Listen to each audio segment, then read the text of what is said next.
أعوذ بالله من الشيطان الرجيم. بسم الله الرحمن الرحيم. الرحمن علم القرآن خلق الإنسان علمه البيان. الشمس والقمر بحسبان والنجم والشجر يسجدان. والسماء رفعها ووضع الميزان ألا تطغوا في الميزان وأقيموا الوزن بالقسط ولا تخسروا الميزان. والأرض وضعها للأنام فيها فاكهة والنخل ذات الأكمام والحب ذو العصف والريحان. فبأي آلاء ربكما تكذبان. خلق الإنسان من صلصال كالفخار وخلق الجان من مارج من نار. فبأي அஸ்ஸலாமு அலைக்கும் வரஹ்மத்துல்லாஹி வபரகாத்துஹு. இன்னல் ஹம்தலில்லாஹ் நஹ்மதுஹு வ நஸ்தஈனுஹு வ நஸ்தக்ஃபிருஹு வ நஊது பில்லாஹி மின் ஷுரூரி அன்ஃபுஸினா வ மின் ஸய்யிஆத்தி அஅமாலினா. மை யஹ்திஹில்லாஹு ஃபலா முதில்ல லஹு வ மை யுத்லில்ஹு ஃபலா ஹாதிய லஹு. அஷ்ஹது அல்லா இலாஹ இல்லல்லாஹ் வ அஷ்ஹது அன்ன முஹம்மதன் அப்துஹு வ ரசூலுஹு. அஊது பில்லாஹி மினஷ் ஷைத்தானிர் ரஜீம். பிஸ்மில்லாஹிர் ரஹ்மானிர் ரஹீம். யா அய்யுஹன்னாஸ் இத்தகு ரப்பக்கும் அல்லதி ஹலகக்கும் மின் நஃப்ஸி வாஹிதா வ ஹலக மின்ஹா ஸௌஜஹா வ பஸ்ஸ மின்ஹுமா ரிஜாலன் கஸீரன் வ நிஸாஅ வத்தகுல்லாஹ அல்லதி தஸாஅலூன பிஹி வல் அர்ஹாம் இன்னல்லாஹ கான அலைக்கும் ரகீபா. இன்ன அஸ்தகல் ஹதீஸி கிதாபுல்லாஹ் வ அஹ்ஸனல் ஹதீ ஹதீயு முஹம்மதின் ஸல்லல்லாஹு அலைஹி வஸல்லம் வ ஷர்ரல் உமூரி முஹதஸாத்துஹா வ குல்ல முஹதஸத்தின் பித்ஆ வ குல்ல பித்ஆத்தின் லலாலா வ குல்ல லலாலத்தின் ஃபின்னார். மாண்பு மகத்துவமும் கண்ணியமும் கம்பீரமும் பொருந்திய அல்லாஹுவுக்கே எல்லா புகழும். அல்ஹம்துலில்லாஹ். நாம் எல்லாம் உயிரினும் மேலாக நேசிக்கக்கூடிய நேசிக்கப்பட வேண்டிய நபிகள் நாயகம் ஸல்லல்லாஹு அலைஹி வஸல்லம் அவர்களின் மீதும் அவர்களுடைய சொல் செயல் அங்கீகாரத்தை தங்களால் இயன்ற அளவு வாழ்ந்து மரணித்த சத்திய சகாபாக்கள் மீதும் சஹாபிய பெண்மணிகள் மீதும் தாபீன்கள் மீதும் தப தாபீன்கள் மீதும் நம் அனைவரின் மீதும் அந்த ஏக இறைவனின் சாந்தியும் சமாதானமும் வற்றாத பெருங்கருணையும் என்றென்றும் நின்று நிலவட்டுமாக என்று கூறி எனது உரையினை ஆரம்பம் செய்கிறேன். அல்லாஹ்வினுடைய மாபெரும் அருளால் அல்லாஹ்வினுடைய கருணையால் ரமலானுடைய மாதத்தை அடைந்து தொடர்ச்சியாக 30 நாட்கள் நோன்பு வைத்து இரவு வணக்கங்கள் செய்து பெருநாளுடைய தினத்தை அடைந்திருக்கிறோம். அல்லாஹுவுக்கு எல்லா புகழும். அல்லாஹ் நமக்கு அருள் செய்வானாக. கண்ணியத்திற்குரிய எல்லாமல்ல அல்லாஹுவின் நல்லடியார்களே, இந்த உலகத்தை பொறுத்தவரையில் மனிதர்கள் செய்யக்கூடிய எல்லா செயல்பாடுகளுக்கும் அவர்களுடைய எல்லா செயல்முறைக்கும் ஒரு நோக்கம் நிச்சயமா இருக்கும். இந்த உலகத்தில் நிகழக்கூடிய எல்லா நிகழ்வுகளுக்கும் ஒரு காரணம் நிச்சயமாக இருக்கும். அது மாதிரி ஒரு நிகழ்வினால் ஒரு செயலினால் ஒரு பலன் ஒரு பயன் எதிர்பார்க்கப்படும். இதுதான் உலகத்தினுடைய யதார்த்தம். உதாரணமா பாருங்க, மருத்துவமனைக்கு நம்ம செல்லுவோம். நமக்கு ஒரு நோய் ஏற்பட்டால், ஒரு காய்ச்சல் ஏற்பட்டால், உடல் நல குறைவு ஏற்பட்டால் மருத்துவர்கிட்ட செல்லுவோம். பல நூறுகளை பல ஆயிரங்களை செலவழிப்போம். மருந்துகள் மாத்திரைகள் ஊசி போட பிடிக்காட்டியாலும் ஊசிகளையும் போட்டுக்கொள்வோம். ஏன் இதை செய்கிறோம்? நம்மளுடைய நோய் குணமாகணும், ஆரோக்கியம் பெறணும். அதுதான் பிரதான முக்கியமான நோக்கம். அதே மாதிரி நம்ம வேலைக்கு போகிறோம், ஆண்கள் வேலைக்கு போகிறோம், வியாபாரம் ஆரம்பிக்கிறோம். ஏன் அதை பண்ணுறோம் அப்படின்னா, தன்னுடைய தேவையையும் பிள்ளைகளுடைய தேவையையும் குடும்பத்தாருடைய தேவைகளையும் பூர்த்தி செய்வதற்கு பணம் வேண்டும், செல்வம் வேண்டும். அதை சம்பாதிப்பதற்கு வேலை வேண்டும், வியாபாரம் வேண்டும். அதனுடைய நோக்கமும் இருக்குது. நம்ம பிள்ளைகளை பள்ளிக்கூடத்திற்கு, கல்லூரிகளுக்கு அனுப்புகிறோம். சில சிரமங்கள் இருந்தாலும் செலவழித்து நல்ல ஸ்கூலா பார்த்து, கல்லூரியா பார்த்து பிள்ளைகளையும் கல்லூரிக்கும் பள்ளிக்கூடத்திற்கும் அனுப்புகிறோம். அதனுடைய நோக்கம் என்ன? தன்னுடைய பிள்ளை கல்வியை, பாடங்களை பயின்று கற்று தேர்ந்து தன்னுடைய அறிவை வளர்த்து கொள்ளணும். இந்த உலகத்தில், சமூகத்தில் நல்ல மாணவனாகவும் நல்ல சிறுவனாகவும் நல்ல இளைஞனாகவும் ஒழுக்க நெறிமுறைகளோடு வாழணும், நல்ல மாணவனா இருக்கணும் அப்படிங்கிற ஒரு நோக்கத்துக்காக அனுப்பி வைக்கிறோம். இப்ப இந்த நோக்கம் என்றைக்கு உடைக்கப்படும் பொழுதோ, நாம் எந்த நோக்கத்திற்காக அனுப்பினோமோ, எந்த காரணத்திற்காக அனுப்பினோமோ, அந்த நோக்கமும் காரணமும் என்றைக்கு உடைக்கப்படுகிறதோ அன்றைக்கு மனிதர்கள் என்ன நினைப்பார்கள்னா, இத்தனை வருடம் செய்த செயல் வேஸ்டா போச்சே. பள்ளிக்கூடத்திற்கு அனுப்பிய மாணவன் தேர்வு எழுதும் பொழுது அதுல தேர்ச்சி பெறல, ஃபெயிலா போயிட்டான். அல்லாஹ்வினுடைய நாட்டம். ஆனா நம்ம என்ன நினைப்போம்? 10 வருடம் 12 வருடம் படித்து வாழ்க்கையை தொலைச்சிட்டானே, 12 வருடங்களை வேஸ்ட் பண்ணிட்டானே, அப்படிதான் நினைப்போம். மருத்துவர்கிட்ட சென்று மருந்துகளை எடுத்த நாம் நமது நோய் குணமாகவில்லை என்றால் அப்ப என்ன சொல்லுவோம்? மருந்து எடுத்து வேஸ்ட்டு, மாத்திரை சாப்பிட்டு வேஸ்ட்டு, இந்த டாக்டர் கிட்ட காமிச்சு வேஸ்ட்டு. இவ்வளவு செயல்பாடுகளும் செயல்முறைகளும் இவ்வளவு காலங்களும் வீணாகிவிட்டது, அப்படிதான் சொல்லுவோம். அதான் யதார்த்தம். உலகத்தில் எந்த நோக்கத்திற்காக ஒரு செயல்பாடுகளை தொடர்ச்சியாக செய்து வருகிறோமோ அந்த நோக்கம் உடைக்கப்படும் பொழுது, அந்த எதிர்பார்க்கப்படும் பலன் கிடைக்காமல் போகும் பொழுது, அதற்காக செய்த எல்லா செயல்பாடுகளும் வீணாகி போய்விட்டது. உலகத்துக்கே அப்படின்னா மார்க்கத்திற்கும் மறுமைக்கும் அது எப்படி இருக்கணும்? அல்லாஹ் ரமலானுடைய மாதத்தை நம்மளை அடைய செஞ்சிருக்கிறான். ரமலானுடைய மாதத்தை கடந்து வந்திருக்கிறோம். இந்த ரமலானுடைய மாதத்தினுடைய நோக்கம் என்ன அப்படின்னு தெரிஞ்சுக்கிறணும். அல்லாஹ் 2வது அத்தியாயம் 183வது வசனத்துல சொல்றான், யா அய்யுஹல்லதீன ஆமனூ, ஈமான் கொண்ட இறை நம்பிக்கை கொண்ட மக்களே, குத்திப அலைக்குமுஸ் ஸியாம் கமா குத்திப அலல்லதீன மின் கப்லிக்கும், உங்களுக்கு முன் சென்றோர் மீது கடமையாக்கப்பட்டதை போன்று இந்த நோன்பு உங்கள் மீது கடமையாக்கப்பட்டுள்ளது. ஏன் தெரியுமா? என்ன காரணம் தெரியுமா? என்ன நோக்கம் தெரியுமா? லஅல்லக்கும் தத்தகூன், நீங்கள் இறையச்சமுடையவராக மாற வேண்டும், உங்களுடைய வாழ்க்கை இறையச்சமுடையதாக ஆக வேண்டும் என்பதற்காகத்தான். இப்ப நம்ம நினைப்போம், கரெக்டு தானே, அல்லாஹ் சொன்னதும் கரெக்டு தான், நம்ம செய்யறதும் கரெக்டு தான். ரமலானுடைய மாதம் வந்தால் நம்ம இறையச்சம் டாப்ல இருக்குதே.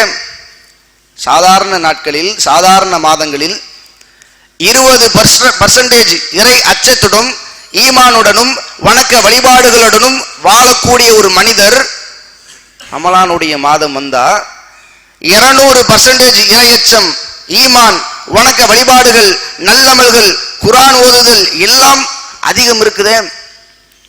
இப்ப ரமலானுடைய மாதத்துல அதிகமாக தானே நல்லமல்கள் செய்கிறோம். இப்ப ரமலானுடைய மாதத்துல இறையச்சத்தோட தானே வாழ்றோம். ரமலானுடைய மாதத்துல ஈமானோட தானே இருக்கிறோம் அப்படின்னு நினைக்கலாம். நான் அல்லாஹ் இங்க என்ன சொல்றானா, ரமலானுடைய மாதத்தில் மட்டும் இறையச்சத்தோடு வாழ்வதையும் வணக்க வழிபாடுகள் செய்வதையும் அல்லாஹ் பேசல. இன்னொரு ஹதீஸின் மூலம் நம்ம இது புரிஞ்சுக்க முடியும். ஜாமியு திர்மிதியில 3545வது செய்தி. அரபியர்களுடைய வழக்கத்தையும் நம்ம தெரிஞ்சுக்கிறோம். ரகிம அன்ஃபு ரஜுலின்ற வாசகம் வரும். மனிதனுடைய மூக்கு மண்ணை கவட்டும். இது சபிக்கிற சபிப்பு அல்ல. இதுக்கு என்ன அர்த்தம்னா, நேரடி அர்த்தம் கிடையாது, அரபியர்களுடைய வழக்கம். இவ்வளவு பெரிய வாய்ப்பு கிடைச்சும் அதை பாழாக்கிட்டானே, இவனுக்கு நஷ்டம்தான், இவ்வளவு பெரிய வாய்ப்பை பயன்படுத்தி சொர்க்கத்துக்கு போகலையே அப்படிங்கிற அர்த்தத்துல இந்த வார்த்தையை பயன்படுத்துவாங்க. அப்ப ரசூலுல்லாஹ் சொல்லும் பொழுது 3 சாரார்களை பேசுறாங்க. அதுல ஒன்னா சொல்லும் பொழுது, ரகிம அன்ஃபு ரஜுலின் தகல அலைஹி ரமலான் சும்மன் சலக கபுல ஐ யுக்ஃபரலஹ், யாருக்கிட்ட ரமலான் வந்து அவரை விட்டு செல்வதற்கு முன்னால் அவருடைய பாவம் மன்னிக்கப்படவில்லையோ அவருடைய மூக்கு மண்ணை கவட்டும் அப்படின்னு ரசூலுல்லாஹ் சொல்றாங்க. முக்கியமான அம்சத்தை இங்க சொல்லி கொடுக்குறாங்க. ரமலானுடைய மாதம் ஆரம்பத்திற்கும் அதனுடைய இறுதிக்கும் மத்தியிலேயே அவருடைய பாவம் மன்னிக்கப்படணும். இப்ப ரமலான் மாசத்துக்குள்ளேயே பாவம் மன்னிக்கப்படணும்னா 2 அம்சங்கள் முக்கியமா வேண்டும் தௌபாவுக்கு. நாம் உண்மையாகவே அந்த பாவத்தை உணர்ந்து, தவறை உணர்ந்து அல்லாஹ்விடத்துல ஒப்புக்கொண்டு மன்னிப்பு தேடி இருக்கணும். அது ஒண்ணு. அதுக்கப்புறம் என்னுடைய வாழ்நாளில் மீண்டும் இந்த தவறு நிகழாது என்ற ஒப்புதலோடு தௌபா தேடி இருக்கணும். மீண்டும் அந்த தப்பை செய்யவே கூடாது. அது இருந்தாதான் பாவம் மன்னிக்கப்படும். ஆனா இன்றைக்கு எப்படி இருக்கிறோம் பாருங்களேன். பல மனிதர்கள் என்ன செய்யறாங்கன்னா, ரமலானுடைய மாதமா இருக்குது, மது குடிக்க வேண்டாம். ரமலானுடைய மாதமாக இருக்கிறது, புகைப்பிடிக்க வேண்டாம். ரமலானுடைய மாதமாக இருக்கிறது, பொய் பேச வேண்டாம், புறம் பேச வேண்டாம், அவதூறு பேச வேண்டாம். ரமலான் முடியட்டும், பெருநாள் முடியட்டும், குடிச்சிக்கலாம், புகைப்பிடிச்சிக்கலாம், பேசிக்கலாம். இந்த நினைவோடு, இந்த எண்ணத்தோடு அல்லாஹ்விடத்தில் மன்னிப்பு தேடுகிறார்கள். இப்ப மன்னிப்பு வழங்கப்படுமா? யோசிச்சு பாருங்க. உண்மையாகவே அதை பாவமாக தவறாக உணர்ந்தால் மீண்டும் இதை செய்யவே மாட்டேன், அல்லாஹ் இதை தொட மாட்டேன்டா, இதை விட்டு விலகிட்டேன், அப்படித்தானே தேடணும். அதைத்தான் ரசூலுல்லாஹ் சொல்றாங்க. அப்படின்னா இந்த ரமலானுடைய மாதத்திற்குள்ளாக பாவ மன்னிப்பு வழங்கப்பட வேண்டும் என்றால் அது வாழ்நாள் முழுவதும் அந்த பாவத்தை விட்டு விலகி இருக்கணும். அப்ப இந்த ஹதீஸும் குர்ஆன் வசனமும் நமக்கு சொல்லித்தர விஷயம் என்ன தெரியுமா? இந்த ரமலானுடைய மாதம் இந்த 29-30 நாட்கள் ட்ரைனிங் கேம்ப், ஒரு பயிற்சி களம், நமக்கு பக்குவப்படுத்துற பயிற்சி அளிக்கிற ஒரு மாதம் அப்படிங்கிறதான் சொல்லி கொடுக்குது. இன்றைக்கு உலகத்துல பாருங்க, ஒரு தீயணைப்பு வீரர் இருக்கிறார். அவருக்கு தீ அணைக்கக்கூடிய முறைகள், பயிற்சிகள் எல்லாம் வழங்கப்படுது. டாப்பா எல்லாத்துலயும் பாஸ் பண்றாரு. எப்படி நெருப்பை அணைக்கணும், பெண்களை எப்படி காப்பாற்றணும், ஆண்களை எப்படி காப்பாற்றணும், வயசானவங்க குழந்தைகளை எப்படி காப்பாற்றணும், ஏணிகளை எப்படி ஏறணும், ஏணிகளை எப்படி போடணும், அந்த ஹோஸ் லைனை எப்படி கண்ட்ரோல் பண்ணணும், எல்லா பயிற்சிகளும் வழங்கப்படுது. சிறந்த முறையில் பயிற்சி எடுக்கிறார். ஃபர்ஸ்ட் மாணவனா, சிறந்த இளைஞனா, சிறந்த தீயணைப்பு வீரரா வராரு. பயிற்சி முடிஞ்சு வெளியே வந்துட்டாரு. இப்ப அந்த தீயணைப்பு துறை அந்த ஆபீஸ்ல இருக்கிறாரு. பக்கத்து கட்டிடத்துல நெருப்பு பிடிச்சிருச்சு. இவருக்கு அழைப்பு வருகிறது, வந்து நெருப்பு அணைங்களேன், கொஞ்சம் உதவி பண்ணுங்களேன். அப்ப அவர் சொல்றாரு, நான் எதற்கு உதவி செய்யணும்? நான் தான் என்னுடைய பயிற்சி காலத்தில், பயிற்சி களத்தில் நல்ல முறையில் சிறப்பாக பயிற்சி எடுத்தனே. நான் தான் ஃபர்ஸ்ட் டாப் ரேங்க், சிறந்த தீயணைப்பு வீரராக பயிற்சி களத்தில் பயிற்சி செய்தேன். இங்கேயே நான் தீ அணைக்கணும் அப்படின்னு கேட்டா ஒத்துக்குருவோமா? ஏன்னா நீ பயிற்சி எடுத்ததே மக்களை காப்பாற்றுவதற்கு தானே, வாழ்க்கையிலே அதை அமல்படுத்தி மக்களை தீயிலிருந்து, விபத்திலிருந்து மீட்டெடுப்பதற்காகத்தானே. அப்படித்தானே சொல்லுவோம். எல்லா துறைக்கும் இது பொருந்தும். காவல்துறையாக இருந்தாலும், மருத்துவத்துறையாக இருந்தாலும், வழக்கறிஞர் துறையாக இருந்தாலும், எல்லா துறைக்கும் இது பொருந்தும்.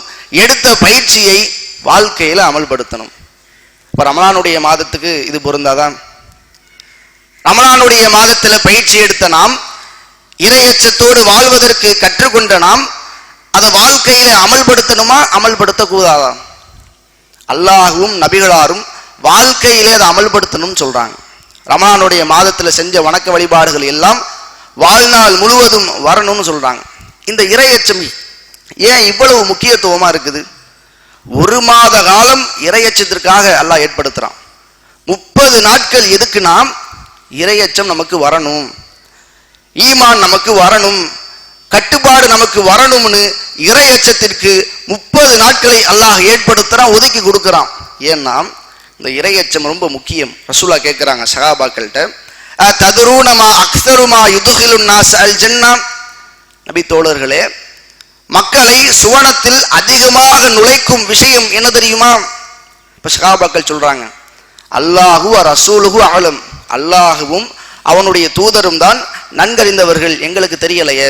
அப்ப ரசூலா சொல்றாங்க, ஃபஇன்ன அக்ஸரமா யுதுகிலுன் நாஸ் அல் ஜன்னா தக்வல்லாஹ் வ ஹுஸ்னுல் ஹுலுக், மக்களை சொர்க்கத்திற்குள் அதிகமாக நுழைக்கும் காரியங்கள், முதலாவது அல்லாஹுவினுடைய அச்சம், இறை அச்சம். இரண்டாவது நல்ல பண்புகள், நல்ல குணநலன்கள்.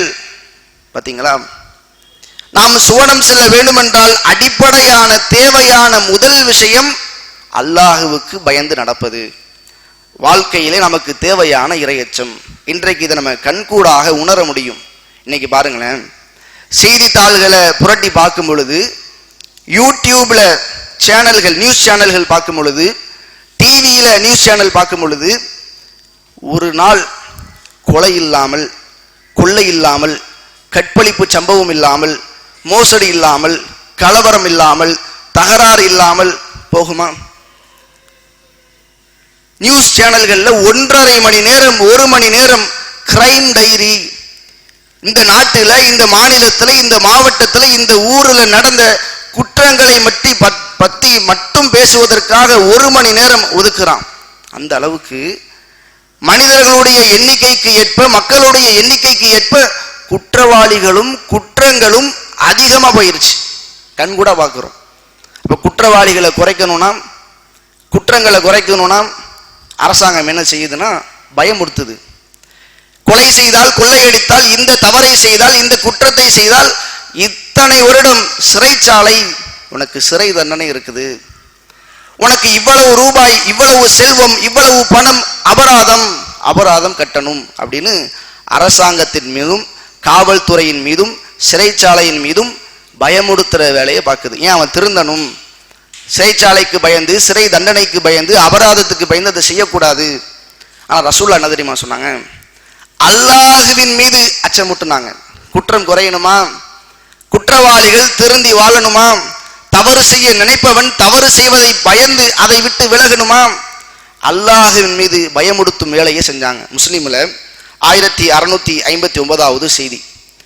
அபு மசூத் என்று சொல்லக்கூடிய நபித்தோழர் சொல்லுகிறார், குந்து அத்ரிபு குலாமன் லீ பிஸ்ஸவுத், நான் எனக்கு சொந்தமான அதிகாரமுள்ள அடிமையை சாட்டையால் அடித்து கொண்டிருந்தேன். 1 அடி 2 அடி இல்லை, அடித்து கொண்டிருக்கிறார்கள். இந்த சமயம் சப்தம் கேட்குது. அபா மஸ்ஊத், இஅலம் அபா மஸ்ஊத் அப்படிங்கிற சப்தம் கேட்குது.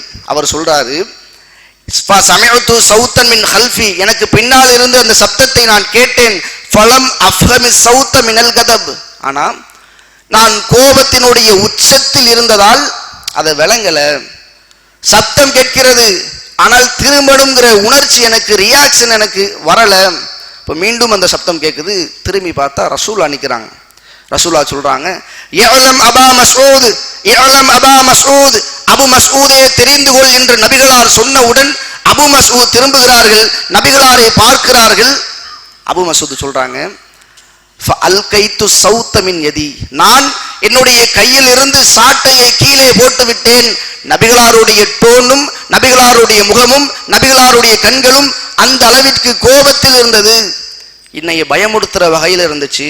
சாட்டையை கீழே போட்டுட்டேன். அப்ப ரசூலா சொல்றாங்க, இஅலம் அபா மஸ்ஊத், அபு மஸ்ஊதே அறிந்து கொள், அன்னல்லாஹ அக்தரு அலைக்க மின்க அலா ஹாதல் குலாம், இந்த அடிமையின் மீது உனக்கு இருக்கிற அதிகாரத்தை விட, ஆற்றலை விட, சக்தியை விட, உரிமையை விட படைத்த ரப்புக்கு, அல்லாஹுவுக்கு உன் மீது ஆற்றலும் அதிகாரமும் சக்தியும் உரிமையும் இருக்குது அப்படின்னு சொல்றாங்க. நல்லா பாருங்க, அந்த அடிமை ஏதோ தவறு செஞ்சிருக்கிறார், தனக்கு சொந்தமான அடிமை என்று தண்டனை கொடுக்கும் விதமா, கோபத்தினுடைய வெளிப்பாடாம் சாட்டையை வச்சு அடிக்கிறார், அடிச்சுக்கிட்டே இருக்கிறார். இது அபு மசூத் மேல ஒரு சின்ன தவறு. ரசூலுல்லாஹ் வருகிறார்கள், கண்டிக்கிறார்கள். ரசூலுல்லாஹ் செஞ்ச செயல், அல்லாஹ் உன்னை பார்த்து கொண்டிருக்கிறான்பா, உனக்கு சொந்தம்னு, உனக்கு அதிகாரம் இருக்குதுன்னு, உனக்கு உரிமை இருக்குதுன்னு, நீ அவரை விட சக்தி படைத்தவன்னு அடிக்கிறியா? அல்லாஹ் உன் மீது ஆற்றல் கொண்டவன், அல்லாஹ் உன் மீது சக்தி கொண்டவன், அல்லாஹுவிற்கு உன் மீது அதிகாரம் இருக்குது, அல்லாஹுவுக்கு பயந்து கொள் என்று ரசூலுல்லாஹ் அல்லாஹின் மீது பயத்தை ஏற்படுத்துறாங்க. அந்த இறையச்சத்தை ஏற்படுத்தினுடைய விளைவு என்ன தெரியுமா? அபு மசூத் சொல்றாங்க அடுத்தடுத்த அறிவிப்புகள்ல, லா அத்ரிபு மம்லூக்கன் பஅதஹு அபதாம், இந்த நிகழ்வுக்கு பிறகு நபிகளார் அல்லாஹ்வின் மீது அச்சத்தை ஊட்டியதற்கு பிறகு ஒரு பொழுதும் என்னுடைய வாழ்நாள்ல எந்த அடிமையையும் அடிச்சதே கிடையாது, தொட்டது கூட கிடையாது. மற்ற ஹதீஸ்கள்ல இந்த அடிமையையே நான் விடுதலை செஞ்சுட்டேன், இவர் சுதந்திரமானவர், விடுதலை செஞ்சுட்டேன் அப்படின்னு சொல்றாங்க. பாத்தீங்களா? இப்ப நபிகளார் இறையச்சத்தை ஏற்படுத்தினார்கள். அந்த இறையச்சம் அபு மசூத் அவர்களிடம் வாழ்நாள் முழுவதும் வெளிப்பட்டது. அப்ப இறையச்சம்ங்கிறது வாழ்நாள் முழுக்க வரணும், ரமலான்ல மட்டும் கிடையாது. வணக்கங்கள் என்பது வாழ்நாள் முழுவதும் வரணும், ரமலானில் மட்டும் கிடையாது. இந்த ரமலானுடைய மாதம் இருக்குல்ல, இந்த 29 நாட்கள் 30 நாட்கள் நமக்கு பாடத்தை சொல்லி கொடுக்குது. எப்படின்னா வாய்மொழி சொல்லா இல்லை, பிராக்டிக்கலா நம்மளை செய்ய வச்சு இது உன்னால முடியுண்டா அப்படின்னு இந்த 30 நாட்கள் நமக்கு உணர்த்துது. முதல் பாடம் தொழுகை. மற்ற நாட்கள்ல பாருங்க, மற்ற மாதங்கள்ல பாருங்களேன், அல்லாஹ் குர்ஆன்ல சொல்றான், அகீமுஸ் ஸலா, தொழுகையை நிலைநாட்டுங்கள். தெரியும், தொழுகை இறை நம்பிக்கை கொண்டவரின் மீது நேரம் குறிக்கப்பட்ட கடமை. தெரியும், நரகவாசிகளை பார்த்து சொர்க்கவாசிகள் கேட்பாங்க, மா சலக்கக்கும் ஃபீ சக்கர், உங்களை நரகத்திலே கொண்டு வந்து சேர்த்தது எது?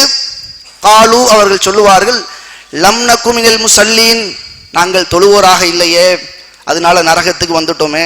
தெரியும், தொழுகை எவ்வளவு முக்கியம்னு தெரியும்.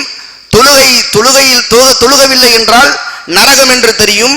நபிகளார் சொல்றாங்க, ஒரு அடியானுக்கு மறுமை நாள்ல முதலில் கேட்கப்படும் கேள்வி சலாத்து, அவருடைய தொழுகை தான். இப்ப முதல்ல கேட்கப்படும் கேள்வி தொழுகைன்னு தெரியும். ஆனாலும் மற்ற மாதங்கள்ல மற்ற நாட்கள்ல கடமையாக்கப்பட்ட தொழுகையை தொழாத நபர்கள் ஏராளம். ஆண்கள் இடத்துல தொழுகைக்கு அழைப்பு விடுக்கப்பட்டாலும், குர்ஆன் வசனங்கள் எடுத்துரைக்கப்பட்டாலும், போதனைகள் அவர்களுக்கு சொல்லப்பட்டாலும் என்ன சொல்லுவாங்க நினைக்கிறீங்க? காரணம் சொல்லுவாங்க. என்ன சொல்லுவாங்க? எனக்கு என்னப்பா ஆசையாமா இல்லை, எனக்கும் தொழுகணும்னு ஆசைதான்ப்பா, எனக்கும் 5 வக்து தொழுகையை பள்ளிவாசல்ல ஜமாத்தோட தொழுகணும்னு ஆசைதான், வேலை எப்படி கொஞ்சம் டைட்டா இருக்குது, பிஸியா இருக்குது, அது மட்டும் இல்லாம உடல் அசதி, உடல் களைப்பு, டயர்டு வேற, நேரமே இல்லைமா அப்படின்னு சொல்லுவாங்க. பெண்களிடத்தில் இதே அழைப்பும் இதே போதனையும் சொல்லப்பட்டால், வீட்டிலேயே தொழுங்கள் என்று அறிவுரை செய்யப்பட்டால் அவங்களும் காரணம் சொல்லுவாங்க. என்ன சொல்லுவாங்க? வீட்டில் பிள்ளைங்க இருக்கிறாங்கப்பா, எனக்கு கல்லூரிக்கு செல்லக்கூடிய பள்ளிக்கு செல்லக்கூடிய குழந்தைகள் இருக்கிறாங்க, வீட்டுக்காரருக்கு வேற சமைக்கணும், வேலைக்கு போறாங்க, வீட்டில் அப்படி இப்படின்னு சமையல் மற்ற வேலைகள்னு நேரம் போயிடுது, நேரமே இல்லை, பிஸியாக இருக்கிறேன், ரொம்ப டயர்டாக வேற இருக்கேன், உடல் அசதி, நைட்டு படுத்தேன்னா காலில் எந்திரிக்கிறது தெரிய மாட்டுது, அதனால தொழுக முடியலை, இன்ஷா அல்லாஹ் தொழுகணும், எனக்கும் ஆசை தான் அப்படின்னு சொல்லுவாங்க. நல்லா பார்த்துக்கிறீங்க, காரணம் சொல்லுவாங்க. பிஸி, டைம் இல்லை, டயர்டாக இருக்குது, உடல் அசதியாக இருக்குது, எனக்கும் ஆசைதான். அது ரமலானுடைய மாதம் வந்தார், அல்லாஹ் கடமையாக்கிய தொழுகைகளை தாண்டி ஜமாத்தோட பள்ளிவாசலுக்கு 5 வக்து தொழுகைகளை நிறைவேற்றுகிறோம். கடமையாக்கப்பட்ட தொழுகையை தாண்டி சுன்னத்துகளை நிறைவேற்றுகிறோம். அதையும் தாண்டி இரவு வணக்கங்களை இரவில் எழுந்திருத்தி தொழுகிறோம். அதையும் தாண்டி வித்ரு தொழுகையை தொழுகிறோம். அதையும் தாண்டி சஹருடைய நேரத்தில் சஹரு வச்சுட்டு ஃபஜ்ரை எதிர்பார்த்து முன் சுன்னத்து தொழுது விட்டு குர்ஆன் ஓதி கொண்டு திக்ருகள் செய்து விட்டு பாவ மன்னிப்பு தேடிக்கொண்டு ஃபஜ்ரை எதிர்பார்த்து வணக்கத்தை எதிர்பார்த்து காத்து கொண்டிருக்கிறோம். பார்த்தீங்களா? இந்த ரமலான் நமக்கு சொல்லுது, நம்மளால வேலை இருந்தாலும் அசதி இருந்தாலும் களைப்பு இருந்தாலும் நேரம் இல்லை என்று சொன்னாலும் என்ன சூழ்நிலை இருந்தாலும் தொழ முடியும். ரமலான் சொல்லுது 29 நாட்கள் 30 நாட்கள் கடமையான தொழுகையை தாண்டி சுன்னத்து தொழுதமே, சுன்னத்தை தாண்டி இரவு வணக்கத்தை தொழுதமே, இரவு வணக்கத்தை தாண்டி வித்ரு தொழுதமே, வித்ரு தொழுதுட்டு தூங்கணுமா, ஃபஜ்ரை எதிர்பார்த்து காத்து கொண்டிருந்தோமே. ரமலான் சொல்லி தருது 30 நாட்கள் உன்னால் தொழுக முடிந்ததென்றால் வாழ்நாள் முழுவதும் உன்னால் தொழுக முடியும். தொழுகையை நமக்கு சொல்லி தருது. என்ன பண்ணணும்? மனசு வைக்கணும். இன்ஷா அல்லாஹ் ரமலானுடைய மாதத்தை தொடர்ந்து வாழ்நாள் முழுவதும் கடமையாக்கப்பட்ட தொழுகையை தொழுவேன் அப்படின்னு மனசு வைக்கணும். சுன்னத்து தொழுவேன் அப்படின்னு மனசு வைக்கணும். இரவு வணக்கம் தொழுவேன் அப்படின்னு மனசு வைக்கணும். மனசு வச்சா போதும், அல்லாஹ் அதுக்கு உதவி செய்வான். வணக்கங்கள் நம்மளுடைய வாழ்க்கையில் வரும். அடுத்து என்ன பாடம்னா, நோன்பை பற்றி இந்த ரமலான் நமக்கு சொல்லித்தரும். மற்ற நாட்களில் உபரியான நோன்புகள் வைப்பதற்கு முன் வர மாட்டோம், அப்படிதானே? ரசூலா சொல்லியிருக்காங்க, திங்கள் வியாழன் அன்றைய நாள் தான் என்னுடைய அமல்கள் மேலே கொண்டு செல்லப்படும், அப்போ நோன்பு வைக்கிறத நான் விரும்புகிறேன்னு நோன்பு வச்சிருக்கிறாங்க. நம்ம திங்கள் வியாழன் நோன்பு வைக்கிறதுக்கு முன் வர மாட்டோம். பலர் முன் வர மாட்டோம், சிலர் வைக்கலாம். மாதம் 3 நாட்கள் நோன்பு வைக்கிறது, 13, 14, 15. அந்த 3 நாட்கள் நோன்பு வச்சா வருடம் முழுவதும் நோன்பு வைத்த நன்மை, அதுவும் சொல்லித்தரப்பட்டிருக்கு. ரமலானை தொடர்ந்து ஷவ்வாலுடைய மாதத்தில் 6 நாட்கள் நோன்பு வச்சா அதுக்கும் 1 வருடம் நோன்பு வச்ச நன்மை சொல்லித்தரப்பட்டிருக்கு. ஆனால் உபரியான நோன்புகள் வைக்கிறதுக்கு முன் வருவது கிடையாது. ஆனால் ரமலான் நமக்கு சொல்லித் தருது, நம்மளால 29 நாட்கள் 30 நாட்கள் தொடர்ச்சியாக நோன்பு வைக்க முடியும். ரமலான் சொல்லித் தருது. வேலை இருந்தாலும் சிரமம் இருந்தாலும் அசதி இருந்தாலும் 30 நாட்கள் தொடர்ச்சியாக நோன்பு வச்சிருக்குமே. வாரத்துக்கு 2 நாள் நோன்பு வைக்கிறது கஷ்டமா? மாசத்துக்கு 3 நாள் நோன்பு வைக்கிறது கஷ்டமா? ரமலானை தொடர்ந்து செவ்வாலுடைய மாதத்தில் 6 நாள் நோன்பு வைக்கிறது கஷ்டமா? 30 நாள் நோன்பு வச்சுட்டேமே. ரமலான் சொல்லி தருது, உன்னால முடியும்பா. 30 நாட்கள் நோன்பு வைத்தால் நீ உன்னால 2 நாள் நோன்பு வைக்க முடியும் அப்படின்னு நோன்பு சம்பந்தமான பாடத்தையும் சொல்லி தருது. இன்னும் பாருங்களேன், மற்ற நாட்கள்ல குரானை எடுக்க மாட்டோம், புரட்ட மாட்டோம், கிராத்து போட்டு கேட்டிருப்போம். மற்ற நாள்ல கேட்க மாட்டோம். ரமலான் வந்தா கிராத்து கேட்பதற்கென்று ஒரு குறிப்பிட்ட நேரம் கிராத்து ஓடிக்கிட்டு இருக்கும், நன்மையை சம்பாதிச்சுக்கிட்டு இருப்போம். குரானை அரபியில் ஓதுவதற்கென்று ஒரு நேரம் போட்டி நடக்கும் வீட்டுகள்ல. ஆனால் இந்த ரமலான் ஒரு முறை குரானை ஓதி முடிக்க போறேன், 2 முறை முடிக்க போறேன், 3 முறை முடிக்க போறேன்னு போட்டி நடக்கும். அதை விட்டுட்டு அரபியில ஓதுறதை விட்டுட்டு தமிழ்ல படிப்பதற்கென்று ஒரு குறிப்பிட்ட நேரம் இப்ப ரமலான் நமக்கு சொல்லி தருது. உன்னால குரான் படிக்க முடியும்பா, அரபியில ஓத முடியும், நேரத்தை ஒதுக்க முடியும், தமிழ்ல படிக்க முடியும், கிராத்து கேட்க முடியும் அப்படிங்கிற பாடத்தை ரமலான் நமக்கு சொல்லி தருது. இன்னொரு முக்கியமான பாடம் என்னன்னா, அல்லாஹுவுக்கு கட்டுப்பட்டு பயந்து நடக்கிற பாடத்தையும் சொல்லி தருது. ரமலானுடைய மாதத்தை பாருங்க, மற்ற நாட்கள்ல சாப்பிட்றது ஹலால், தண்ணி குடிக்கிறது ஹலால். ரமலானுடைய மாதத்துல ஃபஜ்ர்ல இருந்து மக்ரிப் வரைக்கும் சாப்பிடக்கூடாது, சாப்பிட மாட்டோமே. நோன்பு வைக்கக்கூடாது, இது தண்ணி குடிக்கக்கூடாது, குடிக்காம இருக்கிறோமே. அப்போ அதையெல்லாம் மனசுல வச்சுக்கிட்டு நம்ம இறையச்சத்தோட கட்டுப்பட்டு நம்மளால 30 நாட்கள் வாழ முடியும். அது நம்மளுடைய மற்ற நாட்கள்லையும் வரணும்.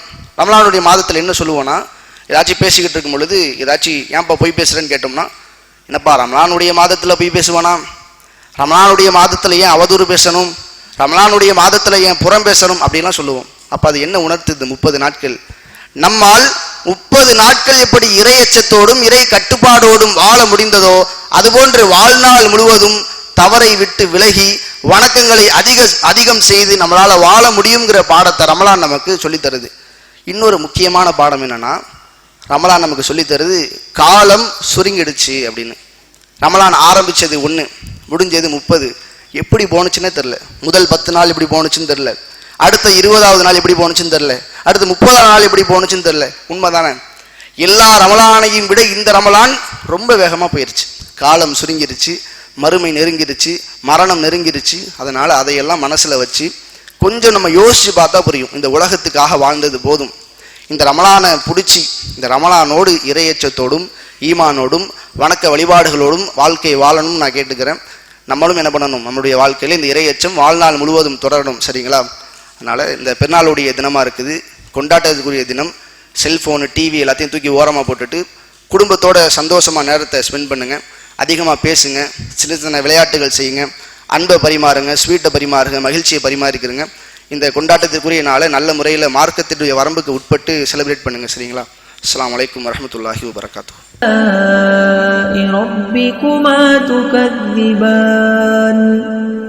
رب المشرقين ورب المغربين فبأي آلاء ربكما تكذبان مرج البحرين يلتقيان بينهما برزخ لا يبغيان فبأي آلاء ربكما تكذبان يخرج منهما اللؤلؤ والمرجان فبأي آلاء ربكما تكذبان وله الجوار المنشآت في البحر كالأعلام فبأي آلاء ربكما تكذبان كل من عليها فان ويبقى وجه ربك ذو الجلال والإكرام فبأي آلاء ربكما تكذبان يسأله من في السماوات والأرض كل يوم هو في شأن فبأي آلاء ربكما تكذبان سنفرغ لكم أيها الثقلان فبأي آلاء ربكما تكذبان يا معشر الجن والإنس إن استطعتم أن تنفذوا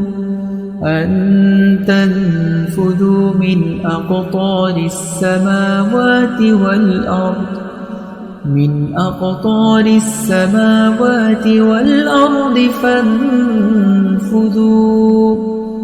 لا تنفذون